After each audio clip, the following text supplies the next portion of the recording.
कोशिका जो है, कोशिका को जीवन की आधारभूत संरचना और क्रियात्मक इकाई माना जाता है।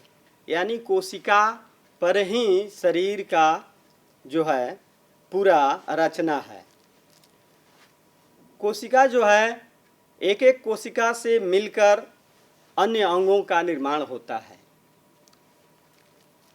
कोशिका जो है जिसमें विभिन्न रासायनिक तत्व संयोजन कर यौगिक के रूप में उपस्थित रहते हैं और जो है अकार्बनिक यौगिक मुख्यतः जल एवं लवण के रूप में तथा कार्बनिक यौगिक मुख्यतः प्रोटीन वसा कार्बोहाइड्रेट न्यूक्लिक अम्ल के रूप में रहते हैं। कोशिका में यह जीव द्रव्य एक छिद्र युक्त चयनात्मक परागम्य झिल्ली से घिरी रहती है एवं इसके बीच में एक केंद्रक होता है। तो कोशिका में हम लोग अब चलते हैं। कोशिका में विविधता पाई जाती है। हर कोशिका में क्या पाई जाती है? विविधता पाई जाती है। जीवों की कोशिका जो है, जीवों के शरीर के अनुसार कोशिकाएं होती है। बहुत से ऐसे जीव हैं जो एक कोशिकीय होते हैं। बहुत से बड़े बड़े जो जीव हैं उनमें जो है बहुत अधिक कोशिका पाए जाते हैं। जैसे एक चूहा की अपेक्षा एक हाथी में अधिक कोशिका पाए जाते हैं। कोशिका का आकार एवं आकृति उसके कार्यों के अनुरूप होती है। कोशिका का आकार एवं आकृति जो होता है उसके कार्यों के अनुरूप होती है। भिन्न भिन्न जीवों में तथा एक ही जीव में अलग समय में शरीर में कोशिकाओं की संख्या भी क्या होती है? बदलती रहती है। कोशिकाओं की संख्या जीव के शरीर के आकार पर निर्भर करती है।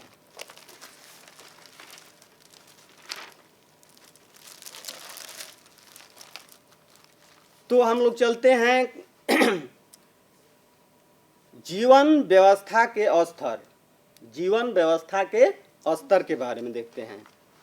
एक सी रचना और एक सा कार्य करने वाली कोशिकाओं के समूह को क्या कहते हैं? ऊतक कहते हैं। यानी एक सी रचना और एक सा कार्य करने वाली कोशिकाओं के समूह को क्या कहते हैं? ऊतक कहते हैं। इसमें जो है शरीर से बाहर मतलब जो भी हम लोग खाते हैं पीते हैं, खाने पीने के लिए अलग अलग अंगों की व्यवस्था है ना। अंग जो है जिनका विशिष्ट संरचनात्मक संगठन होता है वो अंग कहलाते हैं। उदाहरण स्वरूप हम लोग जो हैं भोजन के पाचन की संपूर्ण प्रक्रिया को लें। सबसे पहले भोजन का अंतग्रहण होता है, फिर उसका पाचन होता है, अवशोषण होता है, स्वांगीकरण और अनपचे भोजन जो है मल के रूप में शरीर से बाहर निष्कासन होता है। मुख्य अमाशय आंत यकृत आदि सामूहिक रूप से एक विशेष तंत्र की रचना करते हैं जिसे पाचन तंत्र कहते हैं। इसी प्रकार जीवों में श्वसन तंत्र, परिसंचरण तंत्र, उत्सर्जन तंत्र आदि रहते हैं। सभी अंग तंत्र मिलकर जीव या व्यष्टि का निर्माण करते हैं।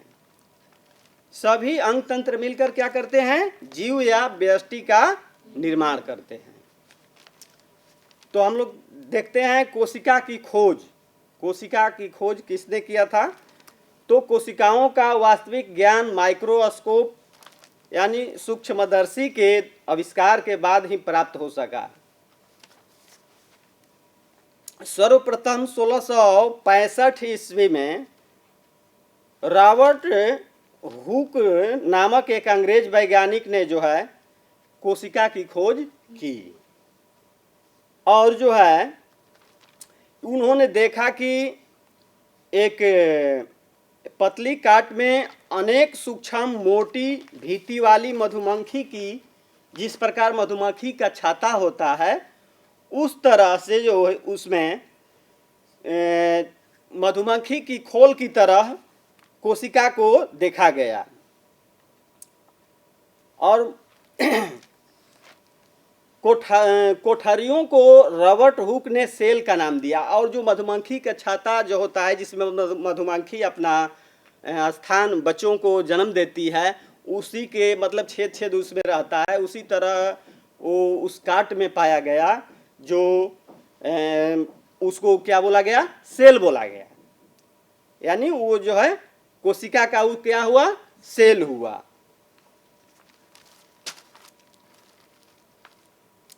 इसके बाद 1855 में विर्चो ने बताया कि कोशिकाओं का निर्माण पहले से मौजूद कोशिकाओं से होता है।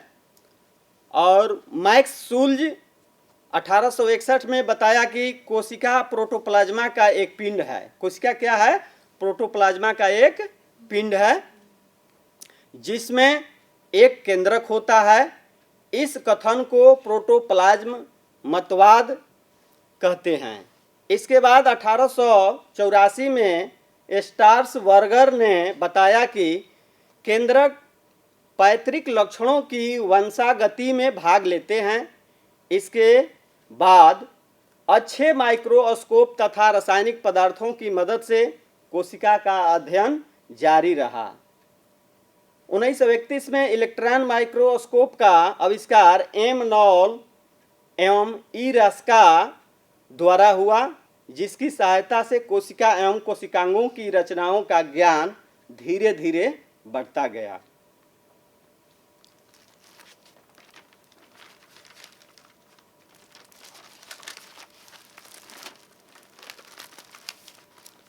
अब हम लोग देखते हैं कोशिका की संरचना के बारे में।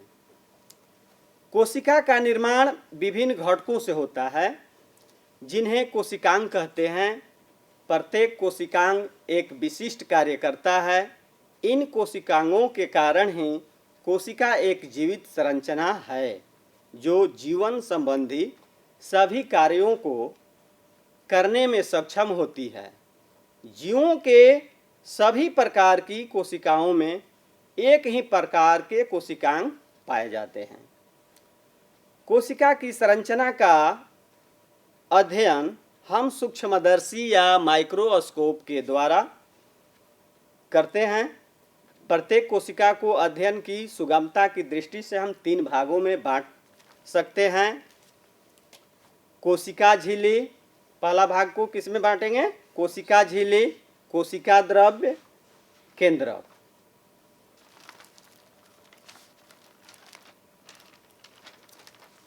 तो कोशिका द्रव्य एवं केंद्रक को सम्मिलित रूप से जीव द्रव्य या प्रोटोप्लाज्मा कहते हैं। कोशिका झिल्ली या प्लाज्मा मेम्ब्रेन जो होता है, प्रत्येक कोशिका के सबसे बाहर चारों ओर एक बहुत पतली, मुलायम और लचीली झिल्ली होती है, जिसे कोशिका झिल्ली या प्लाज्मा झिल्ली या प्लाज्मा मेम्ब्रेन कहते हैं। यह झिल्ली जीवित और अर्धपरागम्य या सेमी परमिएबल होती है। अर्धपरागम्य का अर्थ है कि कुछ वस्तुएं उसके आर पार आसानी से आ जा सकती हैं। अर्धपरागम्य झिल्ली का मतलब यह हुआ कि कुछ चीज जो है उस झिल्ली से अंदर जा सकता है और बाहर आ सकता है।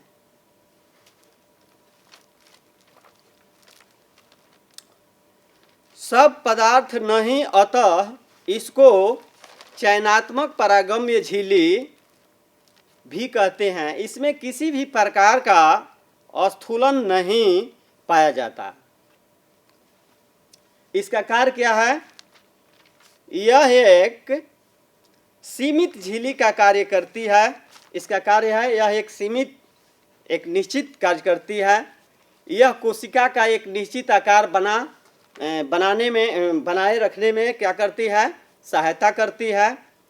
यह कोशिका को यांत्रिक सहारा प्रदान करती है। यह कोशिका को यांत्रिक सहायता यानी मजबूती प्रदान करती है। यह भिन्न भिन्न प्रकार के अणुओं को बाहर निकालने एवं अंदर आने में नियंत्रण करती है।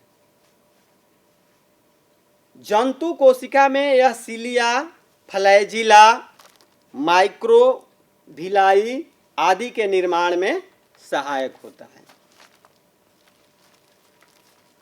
कोशिका भित्ति। पादप कोशिकाएं चारों ओर से एक मोटे और कड़े आवरण द्वारा घिरी होती हैं। इसी आवरण को कोशिका भित्ति कहते हैं। यह मुख्यतः सेलुलोज का बना होता है एवं जो है पारगम्य होती है।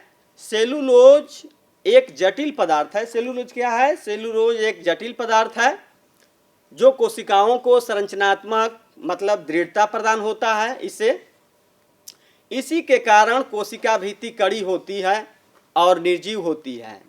इसमें विभिन्न प्रकार के स्थूलन मौजूद होते हैं तथा यह अर्धपरागम्य नहीं होती। इसके निम्नलिखित कार्य हैं, यानी कोशिका भित्ति का कार्य यह है, यह कोशिका को निश्चित रूप प्रदान करती है, यह कोशिका को सुरक्षा और सहारा भी प्रदान करती है, यह कोशिका झिल्ली की रक्षा करती है, यह कोशिका को सूखने से बचाता है। कोशिका भित्ति का यही कार्य है। कोशिका द्रव्य या साइटोप्लाज्म। जीव द्रव्य का वह भाग जो कोशिका भित्ति एवं केंद्रक के बीच होता है उसे कोशिका द्रव्य या साइटोप्लाज्म कहते हैं। इसमें अनेक अकार्बनिक पदार्थ जैसे खनिज लवण और जल तथा कार्बनिक पदार्थ जैसे कार्बोहाइड्रेट, वसा, प्रोटीन आदि हैं जो निर्जीव पदार्थ हैं। कोशिका द्रव्य एक बहुत ही गड्ढा, परभासी एवं चिपचिपा पदार्थ है। यह समरूप या समांगी पदार्थ है। नहीं तो वर्णन इसमें अनेक रचनाएं उपस्थित होती हैं जिनके अलग अलग कार्य होते हैं। इन रचनाओं या विशिष्ट घटकों को कोशिकांग कहते हैं। यूकैरियोटिक कोशिकाओं में कोशिकांग झिल्ली युक्त होते हैं। यूकैरियोटिक जो कोशिका होती है उसमें जो झिल्ली होती है, कोशिकांग का झिल्ली जो होती है, जो प्रोकैरियोटिक कोशिकाओं में झिल्ली युक्त अंगक के नहीं होते हैं। झिल्ली द्रवों का एक आवश्यक हिस्सा होता है। वायरस में किसी प्रकार की झिल्ली नहीं होती है। वायरस में किसी प्रकार की झिल्ली नहीं पाई जाती है। इसके चलते इनमें सजीवों का लक्षण परिलक्षित नहीं होता है। वायरस को सजीव नहीं माना जाता है। उसको सजीव तभी माना जाता है जब वो किसी जीव में प्रवेश करके जब वो जो है अपना कार्य करते हैं। जब किसी जीवित कोशिका के अंदर प्रविष्ट करते हैं वायरस, तो उसकी मशीनरी का उपयोग करते हैं, मिशनरी का उपयोग करते हैं एवं अपना बहुगुणन करते हैं। यानी सजीवों के शरीर के भीतर वायरस जीवित कोशिका की तरह कार्य करते हैं, तब उनको सजीव माना जाता है। अन्यथा बाहर हैं तो उनको सजीव नहीं माना जाता है। कोशिका अंगक या कोशिका द्रव्य में पाई जाने वाली रचनाएं। विभिन्न प्रकार की उपापचयी क्रियाओं को दक्षतापूर्वक संपन्न करने के लिए कोशिका के भीतर कोशिका द्रव्य में अनेक अलग अलग प्रकार की छोटी छोटी रचनाएं बिखरी रहती है। ये रचनाएं यूकैरियोटिक कोशिकाओं में झिल्ली युक्त क्या होती हैं? झिल्ली युक्त रचनाएं होती है। इन्हीं छोटी छोटी संरचनाओं को कोशिका अंगक कहते हैं। इन्हीं छोटी छोटी रचनाओं को क्या कहते हैं? कोशिका अंगक कहते हैं। इनमें बहुत सी रचनाएं साधारणतः प्रकाश सूक्ष्मदर्शी से या तो बिल्कुल नहीं दिखाई पड़ती या उनकी रचना का स्पष्ट ज्ञान नहीं होता। अनेक रचनाओं का रहस्य भेदन एवं विस्तृत ज्ञान हमको इलेक्ट्रॉन सूक्ष्मदर्शी की खोज के पश्चात ही प्राप्त हो पाया। इलेक्ट्रॉन सूक्ष्मदर्शी का जब आविष्कार हुआ उसके बाद से ही जो है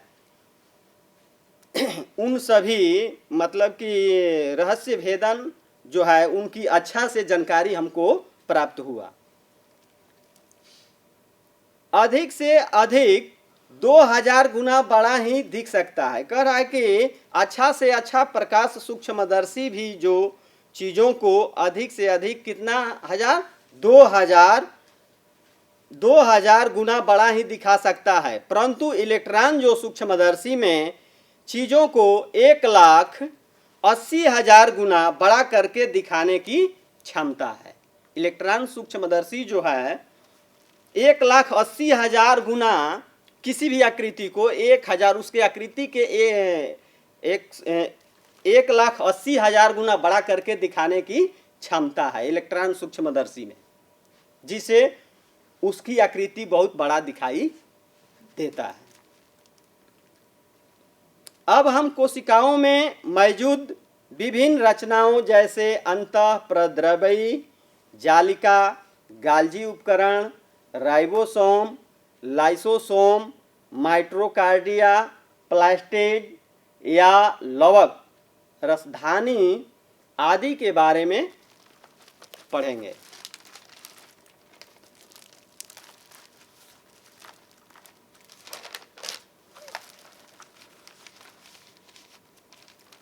तो अंतःप्रद्रव्यी जालिका जो होता है 2 प्रकार की होती है।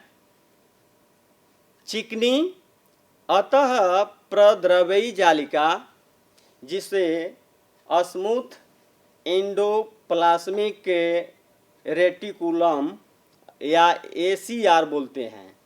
खुरदरी अतः प्रद्रव्यी जालिका, रफ एंडोप्लाज्मिक रेटिकुलम या RER बोलते हैं इसको। चिकनी अंत प्रद्रव्यी जालिका की झिल्ली चिकनी होती है, जबकि खुरदरी अंतःप्रद्रव्यी जालिका की बाहरी झिल्ली के ऊपर छोटे छोटे कण होते हैं, जिन्हें राइबोसोम कहते हैं। उन छोटे छोटे कण को क्या कहते हैं? राइबोसोम कहते हैं। कार्य, इसका कार्य क्या है? अंतःप्रद्रव्यी जालिका की झिल्ली नुमा नालिकाओं में तरल द्रव्य भरा रहता है, इसलिए ये कोशिका द्रव्य में पदार्थों, मुख्यतः प्रोटीन का संचार करती है। यह क्या करती है? प्रोटीन का संचार करती है, अर्थात अंतःकोशिकीय परिवहन तंत्र का निर्माण करती है। ACR जो है वसा एवं कोलेस्ट्रॉल संश्लेषण में भाग लेती है। कुछ वसा प्रोटीन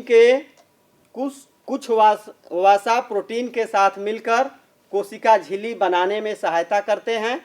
इस प्रक्रिया को झिल्ली जीवात जनन कहा जाता है। इस प्रक्रिया को झिल्ली जीवात जनन कहा जाता है।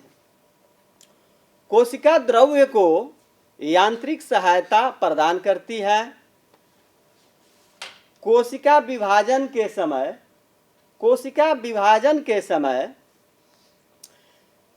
कोशिका प्लेट एवं केंद्रक झिल्ली के निर्माण में भाग लेती है। कशेरुकी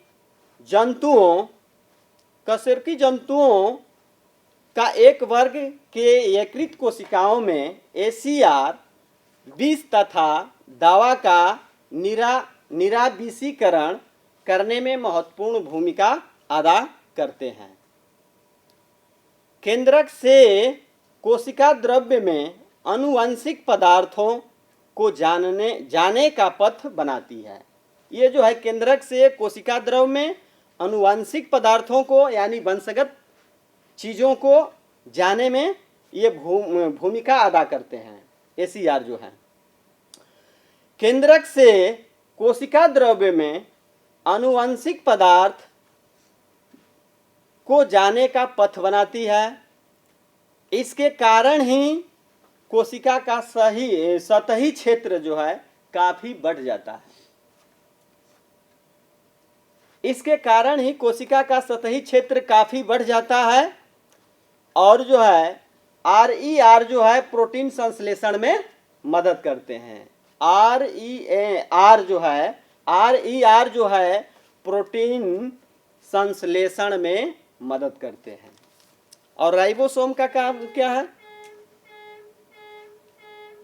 राइबोसोम ऐसे कण हैं जो केवल इलेक्ट्रॉन सूक्ष्मदर्शी में ही दिखाई पड़ते हैं।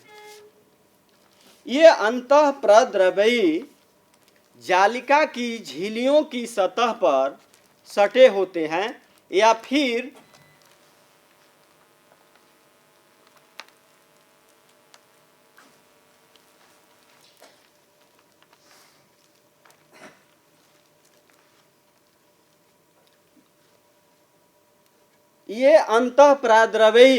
जालिका की झिल्लियों की सतह पर सटे होते हैं या फिर अकेले या गुच्छों में कोशिका द्रव्य में बिखरे रहते हैं। ऐसे राइबोसोमों को जो गुच्छों में मिलते हैं पॉलीराइबोसोम या पॉलीसोम कहते हैं। यानी ऐसे राइबोसोम को जो गुच्छे में पाए जाते हैं उनको पॉलीराइबोसोम या पॉलीसोम कहते हैं। गाल्जी उपकरण या गाल्जी काय।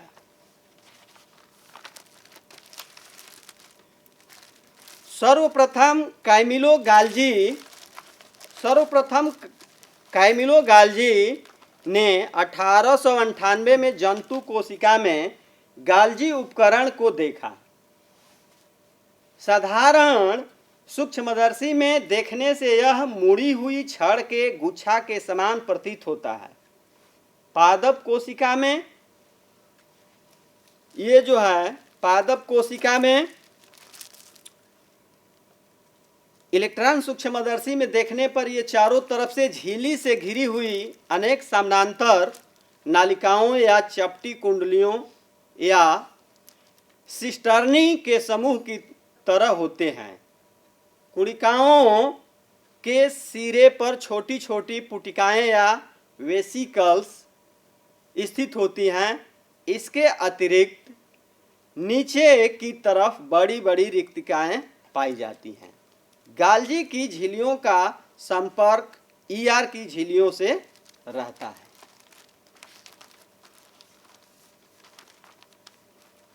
कोशिका का मुख्य स्राव अंगक है और संश्लेषित पदार्थों का संचयन, रूपांतरण तथा पैक कर कोशिका के बाहर और अंदर विभिन्न क्षेत्रों में भेजता है।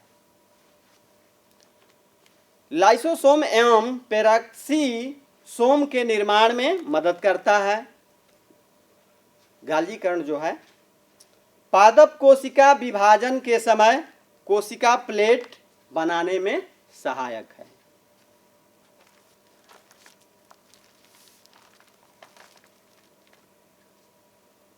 लाइसोसोम यह बहुत सूक्ष्म कोशिकांग है जिसे सर्वप्रथम 1958 में क्रिश्चियन डी दुबे ने देखा। ये छोटी छोटी पुटिकाओं के रूप में पाए जाते हैं।